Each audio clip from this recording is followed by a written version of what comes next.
It has been a very common logic for all parents across the globe to educate their children to achieve better grades at school. This is mainly because higher grades tends to lead to higher job opportunities, which means that their children might have better chance at improving their life in the future. In the light of foregoing social shift, there might, there might be another thing that is equally important to grades in order to improve these children's future in life, and that is their motivation to study. Going back to our first point, where all parents would want their children to achieve better grades at school, in most past paper research, the relationship of parenting style with children's academic results have been shown to be positively correlated to each other. However, it is unclear whether these parents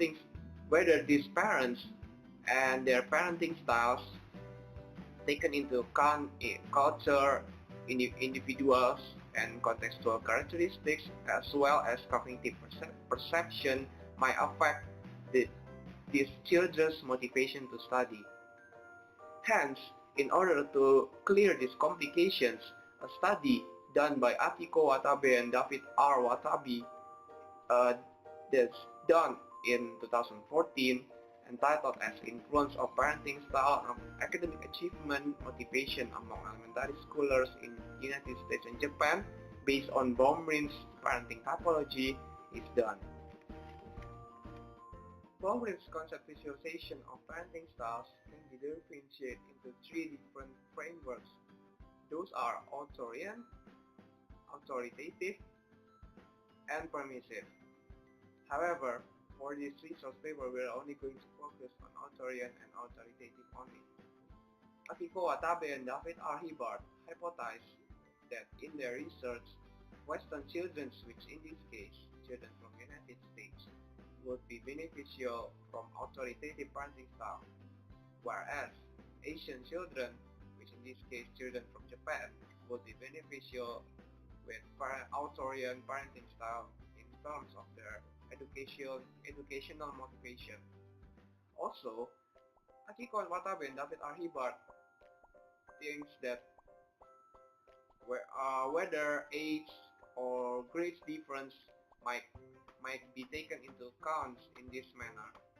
For their research, sample is taken from both countries, United States and Japan, which is 208 children from United States and 312 children from Japan, which both children in both countries attend a public elementary school, one in California and the other one in Fukuoka.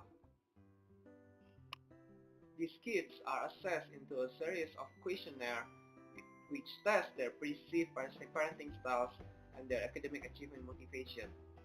The first questionnaire, which are the test that measures the apprehended parenting styles, is called the Parental Authority Questionnaire, also known as PAQ. This test measures their perceived parenting styles within 5 subscales, which 3 subscales measured authoritative parenting styles and 2 measured their authority and parenting styles. The other questionnaire, which is the academic achievement motivation questionnaire, is called the Achievement Goal Questionnaire, or in short, ACQ. AGQ, and this measure 5 variables, which are enjoy school, excellent learn, do well, aspiration, and try hard. Once again, this study was conducted in order to examine the relationship between parenting styles, academic achievement motivation, and also culture. Surprisingly, the results from this research has shown that influence of culture is very big. Thus, Akiko Watabe and David R. Hibbard has made some conclusions out of the measurements that has been taken in order to prove the relationship between parenting styles and children's academic motivation. First of all, from this table over here, it can be clearly seen that both authoritarian and authoritative parenting styles are highly associated for children from United States, and this is also true for all the 5 academic achievement motivations variables. In the other hand, children from Japan, in order to receive such results, there might be other parenting styles are factors that comes into play, such as peer relationships, school environments, or maybe the student-parent-teacher interactions. Hence, from this table here, we can clearly state that our first two hypotheses are wrong. Secondly, differences in both countries, such as cultural difference, socioeconomic status, or demographic background, might have caused a significant impact in the results of this research. It can be clearly seen from this table that the academic achievement motivations for enjoy school, aspiration, and try hard variables for children from United States are higher from children from Japan. In fact, these findings may have led into an interesting cultural differences. There might be reasons on why children from Japan are not enjoying school or might not try as hard as children from US.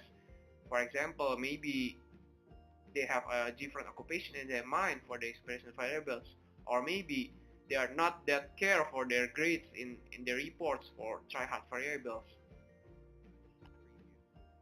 Thirdly, although there are no specific predictions made, by summing all the 5 variables from the children's academic achievement motivation and related with the children's grades, which are 2nd grade, 4th grade, and 6th grade, for both countries, it can be clearly shown that the academic achievement motivation is lower for the children in their 6th grade compared to the children in their 2nd grade.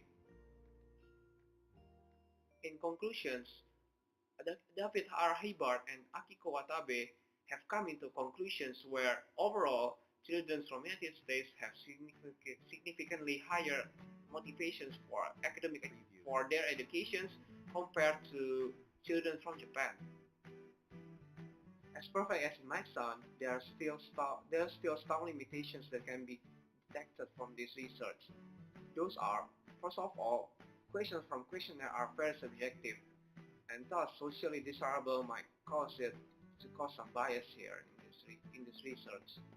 Second, in regards to the participants, study is also conducted only on children as sample, although maybe parents might be able to give some additional data through different point of view. And another thing that might cause a big thing here, misunderstanding between the culture difference of the two countries might cause different misunderstanding in interpreting the questions from the questionnaire, and thus those might be some of the limitations that can be seen from this research. Lastly, the reason on why I chose this paper out of my 3 research articles that I used for my written summary is mainly because this paper is the best at comprehending all of my answers to my chosen questions, which are the relationship of parenting styles to children's academic achievement, and is it vary across different cultures. This paper has the answers to it all, and is also the issues to understand and to talk about. So yeah, that's why I choose this paper. That's all from me.